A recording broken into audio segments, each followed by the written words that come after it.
bienvenue avec nous. Je vous encourage à envoyer nous vos commentaires et surtout vos questions parce que vous pouvez poser des questions directement à Pasteur Yvan et Caroline. Ils sont encore avec nous. Là, nous avons abordé l'aspect du couple et vous avez pu découvrir ces témoignages de la main de Dieu dans leur vie. Ils se sont trouvés, malgré des cultures, des continents différents. Le Seigneur les a mis ensemble et aujourd'hui, ils se trouvent vraiment complémentaires. Ils fonctionnent au diapason. Ils ont développé différentes stratégies pour cultiver le bonheur dans leur couple. Et donc, vous pouvez continuer à nous poser des questions, n'hésitez pas. Nous allons pouvoir continuer l'émission et aborder la deuxième partie. Qu'est-ce que vous en pensez? D'accord. On est là, on écoute, c'est toi qui dirige. Super. Au travers du Saint-Esprit, évidemment. Amen, amen. J'avais une parole pour... le Seigneur dit, parce que je vois que vous êtes vraiment tous les deux, vous êtes conscients du fait que vous avez un couple, vous êtes conscients du fait que vous devez vous aimer, que vous devez faire les choses comme il faut. Et tu vois, la parole nous dit, dans la Bible, il est écrit que si quelqu'un aspire à servir dans son église ou à diriger quoi que ce soit dans son église, que ce soit quelqu'un qui soit irréprochable, mari d'une seule femme ou femme d'un seul homme, irréprochable, maître de lui-même, réfléchi et vivant de façon convenable. Je pense que ça vous correspond vraiment. Et ce cœur généreux que vous avez de donner, parce que toi, dans ton église au Cameroun, tu servais déjà, tu donnais déjà. Pasteur Yvan a parlé du fait que lorsqu'il se projetait dans le mariage, il voulait une femme qui ait le même cœur que lui pour qu'ensemble, ils aillent dans la même direction à l'église ou dans l'église. Et toi, de ton côté, dans ton église au Cameroun, est-ce que tu étais déjà très engagée aussi, tu servais, c'est quelque chose qui est resté? Je dirais que je n'ai pas commencé à servir tout de suite dans mon église. Je regrette, j'aurais dû commencer tout de suite. mais ce n'est pas parce que je ne voulais pas servir, mais c'est parce que j'étais très timide. J'étais très réservée. Je n'osais pas. Comme mon caractère casanier, c'est ça. Je n'osais pas aller à l'avant. Il faut tout le temps qu'on me tire. C'est pour ça que Dieu m'a mis quelqu'un qui a un boost à côté. Il fallait que quelqu'un me tire. Et on se dit souvent, je ne vais pas m'égarer, mais on a l'habitude de dire que je suis un moteur. On rit souvent en disant que je suis un moteur diesel. Et lui, il a un moteur turbo. Donc, je démarre tranquillement, mais une fois que j'ai démarré, je suis inarrêtable. Et lui, il n'est pas. Mais à un moment donné, il faut que ça se calme. Le réservoir est Le réservoir est vide. Il faut recharger. Il faut recharger. Donc, c'est un peu ça. Je n'ai pas commencé tout de suite. Il a fallu qu'on vienne me chercher pour commencer. Mais quand j'ai commencé, j'ai pris goût. J'ai pris goût à servir. Et je me suis pas arrêtée là. J'étais prête à tout faire dans l'église. Surtout quand j'ai compris les bénéfices du service en plus. J'étais prête à tout faire. J'étais tout le temps aux aguets. Dès qu'on dit il y a telle chose à faire, j'étais présente. Et j'ai vu vraiment Dieu se glorifier au travers de ça. Ce qui fait que, comme je l'ai dit, entre autres, le fait que je voulais que mon mari craigne Dieu, mais je voulais aussi qu'on puisse servir Dieu ensemble. Oui. Je voulais qu'on puisse servir C'était important pour toi. Oui, c'était très, très important. Donc, en arrivant ici... moi, quand je suis allé dans son église, dans son pays, j'ai vu comment elle servait, comment les gens venaient vers elle aussi, qu'elle était très populaire. C'était pareil. On était tout le temps les derniers à quitter l'église. Donc, je voyais que c'était quelqu'un qui était pour s'impliquer facilement dans l'église, qui était pour... c'est quelqu'un qui est très réservé, comme elle, quand même. Des fois, ça fait des gens qui ça prend du temps à s'impliquer. Mais elle, je voyais que malgré sa réserve, à cause de sa personnalité joyeuse, et son sourire et tout, c'était facile que les gens allaient vers elle. Donc, elle n'avait pas besoin vraiment de courir après les gens venaient vers elle. Et moi, c'est un peu comme ça aussi. J'ai une personnalité où, même si je suis peut-être plus, on va dire, impulsif et tout ça, j'aime ça quand même que les gens viennent vers moi aussi. Mais ensemble, c'était naturel. Ouais, c'est ça, ça s'est fait bien. Quand elle est venue ici, ça n'a pas pris de temps que les gens ont commencé à l'entourer, puis les gens étaient tout le temps partis bénis de sa présence. Donc, ils ont le goût de revenir la voir. Puis le mot devait se parler parce que plus ça allait, plus que les gens venaient la voir. Et ça s'est fait tout naturellement qu'on nous a donné des responsabilités après. Je pense que tu vas en dire Oui, on peut. Oui, on peut faire une transition là-dessus. C'est ça, ça fait qu'on a commencé à assister à des groupes qu'on appelle ici dans notre église. C'est des groupes où on partage et on revient sur le message, on prend le temps de prière. Et pas longtemps après, ben, ils nous ont demandé de diriger un groupe vie parce qu'ils voyaient qu'on avait un potentiel à ce niveau-là. Et le Seigneur a béni abondamment parce que le groupe vie a pris de la croissance, a grandi. Et là, on nous a demandé de superviser tous les groupes de l'Église. Et c'est comme ça que tranquillement, notre appel pastoral s'est dessiné. À un moment donné, le pasteur nous a demandé de s'occuper de tout l'aspect pastoral de l'Église, en fin de compte, de faire les visites, d'accueillir les nouveaux, de faire la formation, tout ça. Et dans la même époque aussi, j'avais eu un rêve, puis dans le rêve, le Seigneur m'avait parlé par rapport à Jean 21, quand il disait à Pierre, si tu m'aimes, prends soin de mes brebis. Et ça m'avait touché profondément parce que je voyais que c'était une manière qu'on pouvait montrer mon amour pour Jésus. Avant, je la montais beaucoup par les études bibliques, j'aimais beaucoup étudier dans la parole, et j'ai toujours aimé les gens aussi, mais je n'allais pas vers eux nécessairement, j'attendais qu'ils viennent vers moi. Mais depuis que Jésus m'a dit ça, il m'a montré vraiment que j'avais besoin d'aller aussi vers les autres. Parce qu'il y a des personnes que si tu ne vas pas les voir, ils ne viendront pas te voir. Il y a des gens qu'il faut aller chercher et tout. Puis, maintenant, je mets plus d'emphase là-dessus. Puis je vois la bénédiction de Dieu aussi. Quand Dieu nous demande de faire quelque chose, il nous donne les moyens de l'accomplir. De le faire. Parce qu'il veut que la gloire lui revienne. Si on est des échecs, ce n'est pas la gloire de Dieu. Dieu veut vraiment qu'on réussisse dans ce qu'on fait et aller toute sa gloire.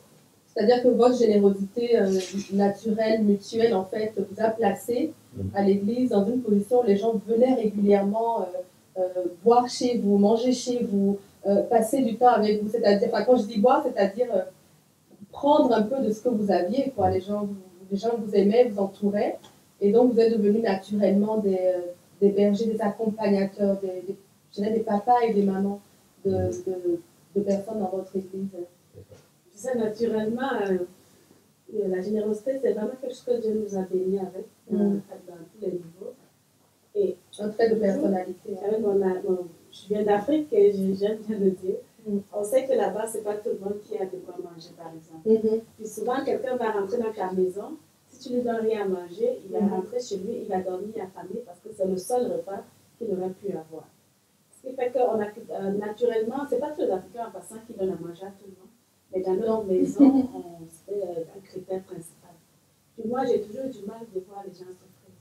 Puis j'ai appris que ce n'est pas parce qu'on a trop qu'on donne. On donne par amour. On donne parce qu'on veut faire du bien à l'autre. Et quand je vois l'autre content, je suis contente. La joie, vraiment, je suis parfaitement heureuse quand je vois que mon prochain est heureux. C'est ce qui fait que naturellement, ça s'est manifesté. Dans mon église, j'étais renfermée, on est venu me chercher. Une fois qu'on m'a ouvert la porte, parce que quand on ouvre la porte, j'entre. J'entre pas à peu près, comme on dit. J'entre vraiment. Oui. C'est comme ça que j'ai découvert. Tu es entière, en fait. Un chemin, je découvre moi-même. Je découvre avec les gens qui je suis, en fait. Je découvre en faisant, comme pasteur Joël a l'habitude de dire que la notion du serviteur vient sur lui lorsqu'il sert. C'est comme ça que j'ai découvert progressivement, au jour le jour, qui j'étais vraiment, quel potentiel j'avais, de voir les gens venir vers moi et que je parle même devant, j'avais jamais pensé que je le ferais. De voir, et la sagesse que donc Dieu m'a aussi remplie, je ne savais pas que j'étais sage comme ça avant. C'est quand je suis devenue chrétienne, que j'ai grandi avec Dieu, que je constatais que, waouh, même ma famille commençait à dire, mais waouh, c'est plus la même Caroline. Hein? Finalement, ce n'est pas une secte, son affaire où elle est allée, parce qu'au début, tout le monde disait que je suis dans une secte. Parce qu'on disait que je suis la première dans ma famille à devenir chrétienne évangélique. Donc, c'était spécial quand même. C'était très spécial, oui. Ça a dû jaser, comme on dit. Ouais. Mais c'est ça, c'est ton cœur, en fait. Dès que tu t'es positionné comme serviteur, tu t'es découverte. À partir du moment où tu as répondu à Dieu, ok, bon, je suis là, Père, utilise-moi. C'est ça. Là, à partir de ce moment-là, tu as commencé à te découvrir et à grandir. Je vais faire une parole dans mon église un jour, quand j'ai écouté mon fameux verset. Tout ce qui m'écoute entend ce verset, les autres 23, 25, 26 à 27. J'ai dit, Seigneur, je vais te servir. Donc, moi, je ne savais pas quoi faire avec Dieu. Je ne l'avais pas dit, je veux faire telle chose. Non. Tout ce que je voulais faire, c'est je vais te servir. Que ma vie te serve. Mais quoi faire exactement? C'était que tout ce que le pasteur me dit, fais, je fais. Tout ce qu'un leader à l'église me dit, fais, je fais. Et je constate que c'est comme ça que ma vie progresse. Je s'occuper des groupes vie. Je n'avais jamais pensé que je pouvais faire ça. Mais dès qu'on me dit faire, je dis, ah Seigneur, merci, ok? Tu as trouvé que je peux faire. Bon, je suis présente. Oui. Mais justement, ça fait beaucoup de choses. Parce que les groupes vie, vous avez parlé des groupes vie, c'est des groupes d'encadrement, une cellule maison. Vous avez des charges pastorales. Vous donnez en fait différents aspects de votre personnalité dans le service. Est-ce que vous vous retrouvez aussi à ce niveau-là? Parce qu'en tant que couple, vous avez trouvé des complémentarités. Dans le service aussi, est-ce que vous trouvez une certaine complémentarité dans ce que vous êtes? Expliquez-nous un peu comment Dieu vous a étonné à ce niveau-là. Un exemple très pratique. Elle connaît bien la parole de Dieu, mais des fois, pour trouver les références, c'est un petit peu plus compliqué pour elle. Donc, je suis comme sa ressource à ce niveau-là. Elle m'appelle, elle dit, c'est quoi le verset qui dit telle chose? Moi, la référence vient vite. Puis ensuite, avec ça, elle est très bonne aussi pour faire des applications pratiques sur la parole de Dieu. Comment l'appliquer dans nos vies, en fin de compte. Ça fait qu'à ce niveau-là, il y a une belle complémentarité. Ça fait qu'on avance beaucoup plus vite. Quand elle fait des études, moi, je suis là pour fournir du matériel et elle est là vraiment pour le mettre en application d'une manière que ça va édifier les gens à amener des transformations dans leur vie. Ok, donc vous êtes vraiment dans le service, vous complétez parfaitement aussi. Quand on rencontre des gens aussi, on les rencontre en couple la plupart du temps, parce qu'on voit qu'on se complète bien dans ce qu'on amène aux gens. Donc, c'est ça, puis les gens on voit que la réceptivité est bonne aussi. Ils ne tiennent pas nécessairement à voir juste un ou l'autre. Ils voient qu'on travaille ensemble, puis que, en compte, c'est ça, la bénédiction est là. C'est vraiment glorieux. Le mariage vous a amené ensemble à rester dans l'Église, de rester dans l'Église avec le mariage. Et à travers ça aussi, vous avez maintenant pu saisir votre appel entièrement et le saisir à deux. Il y a vraiment tout un fil conducteur là-dessus. Et en fait, le match parfait, c'est que lui, ça fait longtemps qu'il étudie la Bible. Il n'a pas précisé, mais ça fait longtemps qu'il étudie la Bible. Et moi, ça ne fait pas longtemps que je suis chrétienne. Ça commence à faire longtemps quand même. Mais ça fait pas... Oui, mais j'ai grandi beaucoup plus vite, c'est sûr, mais j'ai été dans une école où on nous enseignait vraiment la parole, mais il y avait beaucoup plus le côté pratique de la parole. Oui. Ce qui fait que moi, je suis quelqu'un qui, je vais donner les versets aux gens, mais j'ai tendance à les appliquer dans la vie. Parce qu'il y a des gens qui vont recevoir le verset, mais qui vont se dire, mais qu'est-ce que ça me donne? Pour lui, c'est théorique. Puis là, quand je vais prendre, tout de suite, je vais avoir une image de l'Esprit de Dieu, de la vie pratique, qui va l'amener à comprendre que oui, mais ce n'est pas juste quelque chose de théorique, c'est quelque chose de pratique. C'est ça. Donc, c'est ça notre force, en fait. Lui, il va être beaucoup plus dans la théologie. Tu vois, il va avoir beaucoup plus la parole théologique. Mais moi, j'ai la théologie, mais avec le côté, comment la pratiquer. Oui, c'est ça. Nous avons une question ici d'un internaute qui vous demande, lorsque vous exercez le ministère ensemble, est-ce que vous arrivez à mettre une limite entre votre vie personnelle et le moment où vous êtes en train d'exercer le ministère? Est-ce que, mettons, si vous partez de la maison ensemble pour aller vers une rencontre, est-ce que vous partez en tant que Caroline et Yvan, chérie, ou vous partez en tant que représentant de votre église ou en tant que responsable, pasteur? Il y a une limite dans l'exercice. Moi, je ne verrais pas une dichotomie. On ne peut pas se séparer comme ça. On reste mari et femme quand on rencontre des gens. Souvent aussi, notre expérience de vie va les toucher. Donc, parce que les gens veulent entendre la parole de Dieu, mais veulent aussi la voir dans notre vie, manifester comment on l'applique. Donc, en étant mari et femme, c'est sûr qu'on va avoir des exemples des fois qu'on va donner de notre vie conjugale qui va les édifier aussi. On ne peut pas faire abstraction de cette partie de notre réalité, en fin de compte. On y va en tant que mari et femme, c'est sûr, et privilégier de sa vie ensemble, mais on y va aussi en tant que représentant de l'Église, en tant qu'envoyé du Seigneur, au travail de son serviteur, Pasteur Joël. Donc, on garde toujours de vue que si on est là, c'est parce que Dieu a utilisé Pasteur Joël pour nous relâcher dans cette tâche-là. C'est qu'on veut toujours tout faire pour le refléter aussi. Pour le représenter. Pour refléter sa pensée par rapport à Christ. Pour refléter qui il est. On ne veut pas sortir de son école, en fait. C'est ça qu'on veut transmettre. Parce qu'il nous a fait confiance et puis on se comporte comme un vase qui descend sur nous et puis qui Parce qu'un travail de l'autre peut arriver sur l'autre. Ça, c'est très important. L'unité d'esprit, la soumission, c'est des qualités chrétiennes très importantes. Dans le service, particulièrement. Si on veut avoir l'onction de Dieu dans notre vie, il faut absolument être soumis aux autorités que Dieu nous a données. C'est pas de dire, ah, j'ai une meilleure idée que toi. C'est sûr qu'on peut penser différemment dans ce temps-là. On va demander, on va présenter à notre responsable qu'est-ce qu'on fait, mais après, on va respecter son opinion à lui parce que c'est son église, c'est lui qui a eu la direction. On ne veut pas faire de division, autrement dit. Il faut être très attentif à ça. Justement, Voix de Victoire fait partie de cette vision de son église. C'est un ministère que vous avez eu à cœur d'établir sous justement le leadership de Pasteur Joël, dans la vision de bénir la francophonie, d'apporter, d'édifier, d'exhorter la francophonie. Est-ce que vous voulez nous en dire un peu plus pour terminer par rapport à Voix de Victoire, justement, qu'est-ce qui fait vibrer votre cœur? Ça demande beaucoup de temps. Nous, on voit les témoignages comme ça toutes les semaines, mais il faut les filmer, il faut aller chercher les gens, il faut les entourer, il faut monter, et ensuite il faut diffuser. C'est un travail vraiment de longue haleine, je dirais, et vous le faites tous les deux avec dévouement et avec fidélité. Qu'est-ce qui fait vibrer votre cœur? Qu'est-ce qui vous donne du jus, justement, pour avancer? Mais ça vient de Dieu, premièrement. Ce ministère-là vient de Dieu. Donc, quand on voit que quelque chose vient de Dieu, on sait que Dieu va fournir la capacité. C'est l'édition, on ne connaissait rien là-dedans. Nous. On a appris à éditer les logiciels qui sont disponibles maintenant. Et aussi, on s'est dit qu'on voulait donner la parole à monsieur tout le monde. Façon de parler, que dans l'Église, souvent, on va entendre le pasteur en avant ou sur Internet. Mais chaque chrétien vit des choses, chaque chrétien a des choses à partager. Il a une voix. Et aussi, quand ces chrétiens-là partagent ces choses-là, d'autres qui ont vécu les mêmes choses vont se retrouver, vont dire, ah, donc je n'étais pas si étanche que ça de vivre telle ou telle expérience. Et aussi, c'est que ça rentre très bien aussi dans la vision de notre Église. On veut atteindre la francophonie. Et on fait des témoignages en français, et c'est sur Internet. Ça coule naturellement dans la vision de l'Église. C'est ça. Oui, c'est ça, rejoindre. C'est Dieu le moteur, en fait, vraiment. Et puis, il y a ce passage dans Acte 7 où Jésus a dit, Acte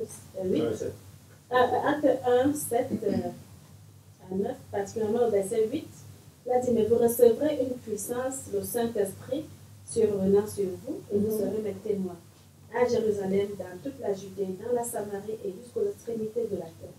Amen. Donc, témoigner de Dieu, vraiment, c'est un privilège. Parce qu'on obéit à ce que Christ a dit. C'est un privilège parce que ça veut dire que l'Esprit de Dieu est en nous. Dieu a fait quelque chose, puis son Esprit que Jésus a dit qu'il va nous envoyer, et nous donne de le partager. Donc, à travers ce témoignage, qu'on voit que Dieu il est vivant, que Dieu il est vrai, que Dieu il agit. Donc, c'est une obéissance à ce que Jésus nous a demandé de faire, en fait, avant de partir. Un acte D'être ses témoins. Un acte de foi aussi, parce que ce n'est pas facile pour tout le monde d'obéir, de témoigner. Ils veulent garder pour eux. Donc, c'est la foi parce que quand tu témoignes, tu as confiance en Dieu qu'il a fait, il va faire encore d'autres choses. Amen, oui. Et moi, personnellement, je suis un produit de témoignage. Parce que quand je suis devenue chrétienne, je ne vais pas raconter toute l'histoire, mais ma vie a été très, très, très difficile. Et tu te demandes à un moment donné, est-ce que je continue? Oui, c'est ça. Est-ce que Dieu m'entend vraiment? Dans quelle histoire je me suis embarquée? Est-ce que c'est sérieux? Ben, avant que je ne sois chrétienne, ce n'était pas comme ça. C'est pire, ça ne va pas. Et là, tu réalises, tu vois, quelqu'un qui est devant toi, qui est chrétien depuis plus d'années que toi, qui te parle de Dieu, qui te parle de ce qu'il a vécu, qui te dit des choses que tu t'assois, tu réalises que c'est même rien. Ce que tu vis, ce qu'il a vécu est pire que toi. Mais il ne s'est pas découragé, il ne s'est pas détourné. Il est là devant toi pour te partager. Et il est dans la joie et il te dit ce que Dieu a fait. Et j'étais comme, ça me booste. Je disais, waouh, Seigneur, je vais m'avancer avec toi. Je vais te chercher, je vais vivre aussi des choses avec toi. C'est ça. Et un témoignage t'encourageait à t'accrocher et à être déterminé. Et après, au bout du désert, j'arrivais sur la terre promise. La preuve. Ça m'a pris des années pour trouver ce trésor. Ce trésor. Je cherchais le diamant, comme on disait l'autre jour, et là, Dieu m'avait réservé de l'or. J'avais cherché le diamant, puis Dieu m'avait réservé de l'or. Mais ça m'a pris justement ce témoignage-là aussi pour m'encourager à croire que tu veux le diamant, mais tu auras de l'or. Et j'ai eu mon or. L'or est mieux pour toi, c'était ça. Si c'était découragé, on ne serait pas rencontré tout simplement. C'est clair. Donc, c'est important de continuer à persévérer dans la foi si on veut rentrer dans notre destinée. Parce que la personne que Dieu prépare pour nous, elle va chercher quelqu'un qui va marcher avec Dieu. Si on se décourage en chemin et qu'on ne marche pas avec Dieu, elle va passer à côté de nous, elle ne nous verra pas. La bénédiction. Oui. Donc vraiment, votre cœur, ça vient de ton appel, hein, vraiment. Ce que tu as vécu dans ta vie chrétienne, le témoignage t'a vraiment aidé à t'accrocher et à booster ta foi. Et Pasteur Yvan veut vraiment rester aussi dans la même dynamique que l'Église de la Victoire, pour donner dans la francophonie, investir dans la francophonie. En tout cas, merci, parce que ce que vous faites, aujourd'hui, on a une portée de 3500 personnes. Ça veut dire que chaque semaine, il y a des milliers de personnes qui sont touchées par les témoignages que vous diffusez sur Voix de Victoire. Vos efforts ne sont pas vains. Et ça ne fait que commencer, je le crois. La francophonie est grande et le Seigneur a à cœur ses enfants. On disait en début d'émission que c'est un Dieu présent, un Dieu qui est là, qui est avec nous. Et il a à cœur chacun de ses enfants, et ces témoignages permettent justement de toucher chacun d'entre eux là où ils sont. Mais vraiment, merci d'avoir pris le temps de nous apporter sur le couple, la complicité, l'exercice du ministère, la crainte de Dieu, Dieu en premier, le reste après. Et vraiment, je crois que beaucoup de personnes ont dû être édifiées par votre parcours. Moi particulièrement, je trouve ça merveilleux de voir que vous êtes tenus dans la foi, vous avez abordé le mariage en étant chrétien. Vous n'avez pas fait des choses à demi-mesure, vous n'avez pas fait de compromis, c'est ça. Et à travers ça, non seulement vous êtes bénis, mais vous devenez une source de bénédiction, parce qu'on est dans un appel où vous portez des gens. C'est tout un témoignage, et je rends grâce à Dieu pour votre vie. Je rends grâce à Dieu pour votre œuvre, et je prie vraiment que le Seigneur vous amène encore plus loin dans son amour, dans sa compassion, et à réaliser encore plus pour lui. Amen. Jésus est vivant, faites-lui confiance. C'est le même qui est dans la Bible, vous allez voir.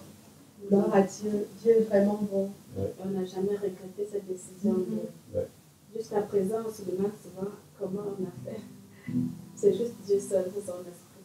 Oui, mais comment vous avez fait? Vous êtes resté accroché à Dieu. Voilà, c'est ça. Vous êtes resté accroché à Dieu. Dans les témoignages que vous diffusez, on voit vraiment ceux qui restent accrochés, ils finissent par avoir leur bénédiction. C'est ça. Persévérance. La persévérance, c'est ça. Ouais, la persévérance. Vous voyez la bénédiction, mais n'oubliez pas qu'il y a un chemin pour se rendre à la bénédiction. Si vous ne déclarez que vous vivez, faites pas de compromis, accrochez-vous à Dieu. Matthieu 6,33. Cherchez son royaume de tout votre cœur. Il connaît où se trouve l'homme de votre cœur. Il sait où se trouve la femme de votre cœur. Il va le chercher. Moi, j'étais au Cameroun, lui, il était au Québec. Je n'aurais jamais pensé trouver ton or. On dit souvent comme mon âme sœur. Ton âme sœur. C'est vraiment spécial. Alors, pour clôturer l'émission, je voudrais, nous avons des cadeaux de participation à vous offrir. Nous avons pensé à vous, nous avons des disques avec des messages d'édification. Nous en avons 3 à vous envoyer. Alors, tout simplement, je vais vous poser une question. Et si vous avez écouté ce que nous avons partagé, vous saurez trouver la réponse. Il y a une qualité, une qualité de cœur que Pasteur Yvan et Pasteur Caroline partagent tous les deux, et qui les ont emmenés naturellement dans leur appel. Donc, quelle est cette qualité de cœur? Il n'y en a qu'une. Donc, envoyez-nous la réponse dans les commentaires. Nous allons vous laisser encore 24 heures que l'émission passe et diffuse. Et nous allons récolter vos réponses. Et nous allons pouvoir vous envoyer ce disque qui saura vous rejoindre là où vous êtes. Il y a une question. Il y a une nouvelle question. Allons-y. Comment vous faites pour nous aimer autant que ça? Ah, Sergine. Sergine a posé une question. Oui. Elle nous a demandé, c'est notre cœur pour Dieu, c'est que tu es quelqu'un de très aimable. Ouais, c'est votre cœur en fait. On a un cœur pour Dieu. L'amour de Dieu est en nous. Donc, en te rencontrant, on t'a aimé. Et tu es aussi quelqu'un de très aimable. C'est facile de s'attacher à toi. Mais là, il y a une question qui concerne toi et moi. Ah oui, hein? Alors, how do you get to the dimension of love? Ok, comment est-ce que, en fait, comment est-ce que vous rejoignez, comment est-ce que vous pouvez toucher cette dimension d'amour? Comment est-ce que vous arrivez à en avoir autant? Ça prend une interaction mutuelle, évidemment. Ça, c'est sûr, c'est indéniable. Mais c'est quelque chose qui se travaille après. À mesure qu'on découvre l'autre, il y a des choses qu'on ne pouvait pas savoir avant de se marier, mais à mesure qu'on se découvre un l'autre, on découvre des trésors dans l'autre, on découvre des aspects de la personnalité qui viennent nous encourager, qu'on voit que c'est vraiment dirigé par Dieu, parce que c'est comme si je vois que c'est comme des bonus qui sont rajoutés par la suite. Il y avait des choses qu'on avait discernées dès le départ, qu'on avait la même vision et tout, mais en étant ensemble après, pour vous donner comme un exemple, ma femme aime bien me taquiner. Ça, c'est quelque chose qu'on a beaucoup de plaisir ensemble à ce niveau-là. On est très drôle, on a développé des trucs, on est très drôle dans notre couple, on aime rire, on a beaucoup de fou rire, et puis on aime tourner nos défauts en ridicule, entre guillemets, ce qui fait que la vie, elle est belle, et puis on a la crainte de Dieu, c'est ça. C'est vraiment s'amuser ensemble. C'est ça. Quand il me fait quelque chose qui me fait du mal, je regarde avec les yeux de Dieu, et je me dis, ben, il a tellement de belles qualités que je ne peux pas que je fasse de lui un Dieu. Il faut quand même qu'il soit différent de Dieu dans ma vie. C'est ce que tu lui as dit au début, Dieu avant lui. Ça. Alors avec ça, je dis, bon, ok, je peux te bouger un petit peu, mais après ça va passer. Arrangez-vous pour avoir du plaisir ensemble, pour avoir des bonnes activités ensemble, des bons souvenirs ensemble, ça va faire grandir l'amour. C'est ça. Mais tu vois, Céleste répond justement, elle dit que Dieu est en premier dans votre vie. Et c'est de là que découle l'amour que vous avez dans votre cœur. La source est en Dieu, la source de l'amour. La source de Dieu. Donc merci au Seigneur. Merci à Dieu pour ça. Sergine nous répond à nouveau. En remerciant le Seigneur de vous avoir. Amen. Merci Doris Jean-Baptiste. Ah oui, merci. Mais vous savez, n'hésitez pas à partager l'émission sur vos pages parce qu'elle est déjà sur la toile. D'autres pourront l'écouter, la réécouter. Là, nous n'avons pas un direct, mais vous pouvez continuer à la partager tout au long de la semaine. Ça va toucher encore beaucoup d'autres personnes. Mais nous allons peut-être prier pour les internautes et vous avez à cœur de prier pour eux et clôturer l'émission. Père Céleste, tu es un Dieu merveilleux. Tu es un Dieu qui aime tendrement ses créatures. Et tu as des plans merveilleux pour chacune d'entre elles. Donc, Seigneur, je te prie de révéler ces bonnes choses que tu as préparées d'avance pour chacun des internautes. De leur donner la grâce d'être patient, de marcher dans la foi jusqu'à l'accomplissement de ta volonté dans leur vie, Seigneur. Pour que ta gloire se manifeste en eux et qu'ils puissent voir que tu es un Dieu vivant, un papa qui les aime énormément. Ils sont précieux à tes yeux. Amen. Merci Seigneur, parce que tu leur donnes un cœur de persévérance, de constance. Merci Père, parce qu'il y a la base dans toi. Merci parce que tes enfants qui sont là, qui soupirent après toi pour leur futur mari, leur future épouse, ou ceux qui sont dans les troubles, qui vivent des difficultés, tu leur donnes ta paix, Seigneur. Tu les diriges par ta paix. Tu viens les consoler. Pour ceux qui soupirent encore après toi pour leur conjoint, Seigneur, donne-leur de ne pas faire de compromis. Amen. De ne pas d'éviter des détours, Seigneur. De choisir avec toi afin que leur vie soit un fleuve tranquille, un fleuve d'amour. Et pour ceux qui sont déjà dans les troubles, Seigneur, tu peux venir restaurer. Tu peux venir, tu es le Dieu d'amour, tu es le Dieu qui construit dans les ruines. Tu peux venir restaurer chaque couple. Merci. Tant que tu n'as pas dit non, on peut toujours espérer. Tant que ce n'est pas fini, il y a toujours de l'espoir. Merci Père. Merci que tu viens essuyer les larmes des yeux, Seigneur. Amen. Merci pour la restauration de tous les couples, Seigneur, dans le sang. On les couvre dans le sang de Jésus. Amen. Ne vous découragez pas. Amen. Accrochez-vous à lui. Il est fidèle. Même si vos yeux ne voient pas maintenant, accrochez-vous. Vous allez le voir. Et vous allez aussi témoigner. Que son nom soit glorifié. Amen. Merci, Papa. Amen. Alors, à très bientôt, chers amis. Le Seigneur vous bénit. Amen. Merci. Bisous. Bye.